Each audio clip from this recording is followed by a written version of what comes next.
Gemma, a person deprived of liberty in the Correctional Institute for Women, chose to stay in the place of her confinement, notwithstanding the existence of a calamity or catastrophe.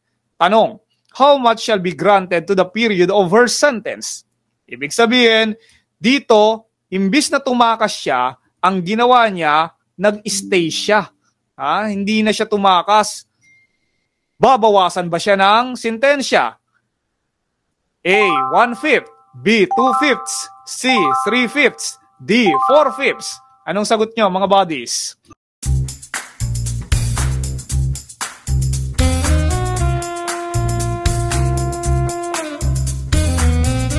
Yes, ang tamang sagot ay 2/5 pag nagstay ka.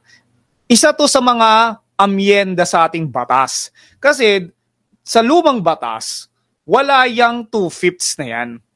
Pagka nagkaroon daw ng catastrophe or calamity at hindi ka tumakas, ang mangyayari, wala lang, hindi ka babawasan sa lumang batas. Buti na lang, binago nila yung batas. Kasi yung mga hindi tumakas at nanatili sa kanilang mga selda sa panahon ng kalamidad, mababawasan na ng 2/5 yung period ng kanilang sentensya.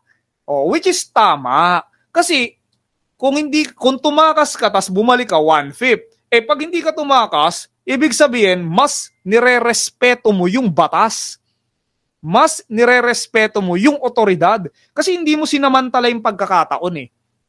Kaya 2/5 is the deduction pagka you remained or you chose to stay in your cell or jail.